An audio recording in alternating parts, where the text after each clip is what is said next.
Professor Mohammed Yunus. Professor Mohammed Yunus. Professor Yunus. Professor Yunus. 3 বছর 3 মাস দায়িত্ব পালনের পর গত শুক্রবার পদত্যাগ করেছেন রাষ্ট্রপতি মোহাম্মদ শাহাবুদ্দিন। তার এই পদত্যাগের পর দেশের পরবর্তী রাষ্ট্রপতি কে হচ্ছেন, এই প্রশ্নটি এখন জাতীয় ও রাজনৈতিক অঙ্গনের সবচেয়ে বড় প্রধান ও আলোচিত বিষয় হয়ে দাঁড়িয়েছে। এর মধ্যে নতুন রাষ্ট্রপতি পদে বিএনপির সর্বোচ্চ নীতি নির্ধারণী ফোরামের একাধিক জ্যেষ্ঠ নেতার পাশাপাশি দলের বাহিরে থেকেও একটি প্রভাবশালী নাম নিয়ে রাজনৈতিক মহলে জোর গুঞ্জন ও সমীকরণ শুরু হয়েছে। সংবিধান অনুযায়ী রাষ্ট্রপতির পদ শূন্য হওয়ার পর 90 দিনের মধ্যে জাতীয় সংসদ নতুন রাষ্ট্রপতি নির্বাচন করবে। এই বাধ্যবাধকতা অনুযায়ী আগামী 24 অক্টোবরের মধ্যেই রাষ্ট্রপতির পদটি নিষ্পত্তির কথা রয়েছে। এমত অবস্থায় রাষ্ট্রের সর্বোচ্চ সাংবিধানিক পদে কে সমাসীন হচ্ছেন এবং ক্ষমতাসীন দল বিএনপি কাকে মনোনীত করবে তা নিয়ে রাজনৈতিক বিশ্লেষক ও সর্বস্তরের মানুষের মাঝে চলছে নানা বিশ্লেষণ। দলীয় সূত্র জানিয়েছে, নীতি নির্ধারণী ফোরামে আলোচনার ভিত্তিতে নতুন রাষ্ট্রপতি নির্বাচন করা হতে পারে। তবে এ বিষয়ে এখনও কোনো চূড়ান্ত সিদ্ধান্ত হয়নি। প্রধানমন্ত্রী তারেক রহমানের নেতৃত্বে চূড়ান্ত সিদ্ধান্ত নেওয়া হবে। এই পদে ক্ষমতাসীন দল বিএনপির জ্যেষ্ঠ নেতাদের নাম উচ্চারিত হলেও রাজনৈতিক মহলে সবচেয়ে বড় কৌতূহল ও আলোচনার সৃষ্টি করেছে নোবেল জয়ী অর্থনীতিবিদ ডক্টর মোহাম্মদ ইউনুস। রাজনৈতিক বিশ্লেষক ও সংশ্লিষ্টদের মতে রাষ্ট্রপতির পদে ডক্টর ইউনুসের নাম আলোচনায় উঠে আসার পেছনে সবচেয়ে বড় কারণ তার রাজনৈতিক নিরপেক্ষতা এবং আন্তর্জাতিক অঙ্গনে সুদৃঢ় গ্রহণযোগ্যতা। 2006 সালে নোবেল শান্তি পুরস্কার বিজয়ী এই বিশ্ব বরেণ্য ব্যক্তিত্ব 2024 থেকে 2026 সাল পর্যন্ত দেশের অন্তর্বর্তীকালীন সরকারের প্রধান উপদেষ্টা হিসেবে সফলতা ও দক্ষতার সঙ্গে দায়িত্ব পালন করেছেন। সংসদীয় গণতন্ত্রের রাষ্ট্রপতির পদটি মূলত অলংকারিক হলেও আন্তর্জাতিক রাজনীতিতে সরকারের ভাবমূর্তি জোরদার করা এবং বহির্বিশ্বে একটি ইতিবাচক বার্তা দেওয়ার ক্ষেত্রে তার মতো ব্যক্তিত্ব বড় ভূমিকা রাখতে পারে। তবে বিএনপির জন্য এটি এক ধরনের সমীকরণের মুখোমুখি দাঁড় করিয়েছে, দলীয় আনুগত্য বনাম বৈশ্বিক গ্রহণযোগ্যতা। যদি ডক্টর ইউনুসকে মনোনীত করা হয় তবে তা বৈশ্বিক অঙ্গনে সরকারের অবস্থানকে আরও সুসংহত করবে। অন্যদিকে দলটির একটি অংশ মনে করে রাজপথের সংকটকালে বিশ্বস্ত এবং দলীয় আদর্শের প্রতি অনুগত কাউকে সর্বোচ্চ এই পদে বসানো উচিত। রাষ্ট্রপতি পদে ডক্টর ইউনুসের পাশাপাশি বিএনপির ভেতর থেকেও একঝাঁক অভিজ্ঞ নেতার নাম আলোচনায় রয়েছে। এর মধ্যে রয়েছেন দলটির মহাসচিব ও মন্ত্রী মির্জা ফখরুল ইসলাম আলমগীর, প্রবীণ নেতা ডক্টর খন্দকার মোশাররফ হোসেন, গয়েশ্বর চন্দ্র রায়, ডক্টর আব্দুল মঈন খান, স্পিকার ও বর্তমানে ভারপ্রাপ্ত রাষ্ট্রপতির দায়িত্বে থাকা মেজর অবসরপ্রাপ্ত হাফিজ উদ্দিন আহমেদ বীর বিক্রম এবং প্রধানমন্ত্রীর উপদেষ্টা অ্যাডভোকেট রুহুল কবির রিজভী।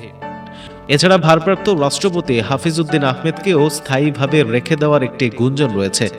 যদিও 1/11 এর সময়ের কিছু ঘটনার কারণে তার বিষয়ে দলের ভেতরে মৃদু বিতর্কও রয়ে গেছে।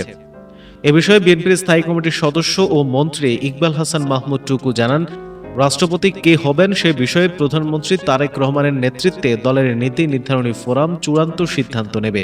আবার বিএনপি প্রধানের উপদেষ্টা অ্যাডভোকেট সৈয়দ মোয়াজ্জেম হোসেন আলাল বলেন, রাজপথে পরীক্ষিত ও দলীয় আদর্শের শতভাগ অনুগত কাউকেই এই পদে আনা উচিত। তবে বিএনপির জ্যেষ্ঠ যুগ্ম মহাসচিব রুহুল কবির রিজভী স্পষ্ট করেছেন, নিয়ম ও গঠনতন্ত্র মেনেই যথাসময়ে মনোনীত প্রার্থীর নাম আনুষ্ঠানিকভাবে জানানো হবে। এখন দেখার বিষয়, রাষ্ট্রপতির আসন পূরণে বিএনপি কি দলীয় অনুগতদের উপর আস্থা রাখবে নাকি বৈশ্বিক ভাবমূর্তি তুলে ধরতে ডক্টর মোহাম্মদ ইউনুসের মতো নিরপেক্ষ ও আন্তর্জাতিক পরিচিত সম্পন্ন ব্যক্তিত্বের দিকেই ঝুঁকবে। এদিকে কথিত আছে, ডক্টর মোহাম্মদ ইউনুস যখন লন্ডনে গিয়েছিলেন তারেক রহমানের সাথে দেখা করতে, তখন তাদের মধ্যে গোপন কোনো চুক্তি হয়েছে কিনা তা নিয়ে অনেকের মধ্যেই কৌতূহল রয়েছে। অনেকেই বলছেন তারেক রহমানের সাথে গোপনে চুক্তি হয়েছে যে ক্ষমতায় আসলে তাকে রাষ্ট্রপতি বানানো হবে এবং সেই ক্ষেত্রেই দ্রুত তিনি নির্বাচন দিয়েছিলেন। এবং বিরোধী দলীয় নেতারা বলেন, ডক্টর মোহাম্মদ ইউনুস লন্ডনে গিয়ে যখন তারেক রহমানের সাথে দেখা করেছেন, রাজনীতির পাশা তখন পুরোই পাল্টে গেছে। তিনি পুরোপুরি বিএনপির পক্ষ নিয়ে কথা বলেছেন, বিএনপির মতামত অনুযায়ী বিভিন্ন সিদ্ধান্ত নিয়েছেন, এমনকি নির্বাচন বিরোধী দল যথা জামায়াত অথবা এনসিপি তারা আরও কিছুদিন পরে চেয়েছিলেন, কিন্তু বিএনপি খুব দ্রুতই নির্বাচন চেয়েছিলেন। সেই প্রসঙ্গে লন্ডনে তারেক রহমানের সাথে দেখা করার পর ডক্টর মোহাম্মদ ইউনূস দ্রুত পদক্ষেপ নিয়েছেন এবং দ্রুত তিনি নির্বাচন কার্যকর করেছেন এবং কথিত রয়েছে নির্বাচনে বিএনপির পক্ষে কাজ করেছে সরকারি কর্মকর্তা কর্মচারী থেকে শুরু করে প্রশাসনের প্রায় সবাই। অনেক উপদেষ্টা তো সরাসরি বলেই দিয়েছেন বিএনপির পক্ষেই তারা কাজ করেছেন। অতএব সেক্ষেত্রে অনেকের মন্তব্য যে তারেক রহমান ডক্টর ইউনূসকেই রাষ্ট্রপতি হিসেবে মনোনীত করবেন। যদিও বিএনপির পক্ষ থেকে রাষ্ট্রপতি পদে কাউকে মনোনীত করার বিষয়ে এখনো কোনো আনুষ্ঠানিক ঘোষণা দেওয়া হয়নি। সরকারি দলের কাছে রাষ্ট্রপতি পদটি অত্যন্ত গুরুত্ববহ, কারণ আগামী দিনে যিনি রাষ্ট্রপতির দায়িত্বে আসবেন পরবর্তী জাতীয় নির্বাচনের সময়ও তিনিই রাষ্ট্রের অভিভাবক হিসেবে দায়িত্ব পালন করবেন। ফলে সব দিক ভেবে চিন্তেই দলটি চূড়ান্ত পদক্ষেপে যাবে বলে মনে করছেন রাজনৈতিক সচেতন মহল। সম্ভাব্য প্রার্থীদের রাজনৈতিক পথচলা। মির্জা ফখরুল ইসলাম আলমগীর দেশের অন্যতম অভিজ্ঞ ও সর্বজন শ্রদ্ধেয় এই রাজনীতিবিদ ১৯৮০-র দশকে শহীদ রাষ্ট্রপতি জিয়াউর রহমানের আদর্শে অনুপ্রাণিত হয়ে বিএনপিতে যোগ দেন। এরশাদ বিরোধী আন্দোলনে সক্রিয় ভূমিকা পালন করেন। ২০০১ সালে বিএনপি ক্ষমতায় এলে তিনি কৃষি মন্ত্রণালয়ের প্রতিমন্ত্রীর দায়িত্ব পালন করেন। ২০১১ সালে খন্দকার দেলোয়ার হোসেনের মৃত্যুর পর তিনি বিএনপির মহাসচিব হন। দীর্ঘ এক দশকেরও বেশি সময় ধরে ভোটাধিকার, গণতন্ত্র ও মানবাধিকার প্রতিষ্ঠার আন্দোলনে বিএনপির প্রধান মুখপাত্রের ভূমিকা পালন করছেন তিনি। ডক্টর খন্দকার মোশাররফ হোসেন ১৯৭৯ সালে তৎকালীন রাষ্ট্রপতি জিয়াউর রহমানের আহ্বানে সাড়া দিয়ে রাজনীতিতে আসেন। ১৯৯১ সালে প্রথমবার সংসদ সদস্য নির্বাচিত হন এবং বিদ্যুৎ, জ্বালানি ও খনিজ সম্পদ মন্ত্রীর দায়িত্ব পালন করেন। ২০০১ থেকে ২০০৬ মেয়াদে জোট সরকারে তিনি স্বাস্থ্য ও পরিবার কল্যাণ মন্ত্রী ছিলেন। বর্তমানে স্থায়ী কমিটির প্রবীণ সদস্য হিসেবে নীতি নির্ধারণী ভূমিকা রাখছেন, যদিও শারীরিক অসুস্থতার কারণে ইদানিং আগের মতো সক্রিয় নন। গয়েশ্বরচন্দ্র রায় ছাত্রজীবন থেকেই জাতীয়তাবাদী রাজনীতির সঙ্গে সম্পৃক্ত। ১৯৭১ সালের মহান মুক্তিযুদ্ধে অংশ নেন এবং পরবর্তীতে জিয়াউর রহমানের হাত ধরে বিএনপিতে যুক্ত হন।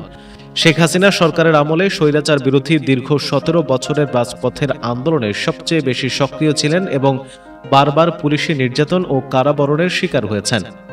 ডক্টর আব্দুল মঈন খান জিয়াউর রহমানের রাজনৈতিক দর্শনে অনুপ্রাণিত হয়ে বিজ্ঞানের অধ্যাপনা ছেড়ে রাজনীতিতে আসেন।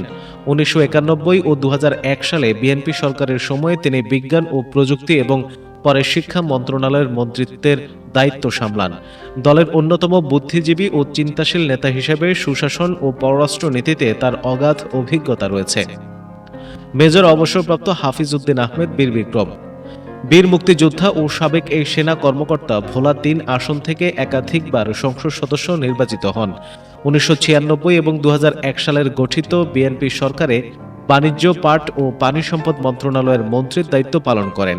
ত্রয়োদশ জাতীয় সংসদে তিনি মুক্তিযুদ্ধ বিষয়ক মন্ত্রীর দায়িত্ব পান এবং ১২ মার্চ ২০২৬-এ স্পিকার নির্বাচিত হন। ২৪ জুলাই ২০২৬-এ শাহাবুদ্দিনের পদত্যাগের পর থেকে তিনি ভারপ্রাপ্ত রাষ্ট্রপতির দায়িত্ব পালন করছেন। তাকে স্থায়ী রাষ্ট্রপতির আসনে রেখে দেওয়ার আলোচনা জোরালো হলেও ১/১১ সময় দলের বিরুদ্ধে তার অবস্থান নিয়ে দলের ভেতরে কিছুটা বিতর্ক রয়েছে। অ্যাডভোকেট রুহুল কবির রিজভী ৯০-এর স্বৈরাচার বিরোধী আন্দোলনের অন্যতম ছাত্রনেতা ও রাকসুর সাবেক ভিপি অ্যাডভোকেট রুহুল কবির রিজভীকে বলা হয় বিএনপির দুঃসময়ের কাণ্ডারি। ২০১৬ সালে দলের জ্যেষ্ঠ যুগ্ম মহাসচিব নির্বাচিত হন এবং বিগত ১৭ বছরের আন্দোলন সংগ্রামে সামনের সারি থেকে চরম নির্যাতন ভোগ করেছেন। বর্তমানে তিনি প্রধানমন্ত্রীর রাজনৈতিক ও শিল্প উপদেষ্টা হিসেবে দায়িত্বে আছেন। দলের ভেতর ও বাইরে তার গ্রহণযোগ্যতা চোখে পড়ার মতো। রাজনৈতিক বিশ্লেষকদের মতে সংসদীয় গণতন্ত্রে রাষ্ট্রপতির পদটি প্রধানত অলংকারিক হলেও সংকটকালে এবং পরবর্তী নির্বাচনকালে রাষ্ট্রপতির ভূমিকা অত্যন্ত গুরুত্বপূর্ণ হয়ে ওঠে। বিএনপি যদি নিজেদের দলীয় কাউকে রাষ্ট্রপতি বানায় তবে তা হবে তাদের বিশ্বস্ত ও পরীক্ষিত কোনো রাজনৈতিক অভিভাবককে দেওয়া সর্বোচ্চ সম্মান। অন্যদিকে ডক্টর মোহাম্মদ ইউনূসের মতো আন্তর্জাতিক ব্যক্তিত্বকে রাষ্ট্রপতি করা হলে দেশীয় ও আন্তর্জাতিক রাজনীতিতে সরকারের ভাবমূর্তি আরও সুদৃঢ় হবে এবং তা আন্তর্জাতিক মহলকে একটি ইতিবাচক বার্তা দেবে। দলীয় আনুগত্য বনাম বৈশ্বিক গ্রহণযোগ্যতা এই দুয়ের সমন্বয়ে বিএনপি কোন পথে হাঁটে সেটা এখন দেখার বিষয়। প্রিয় দর্শক, আপনারা কাকে রাষ্ট্রপতি হিসেবে দেখতে চান?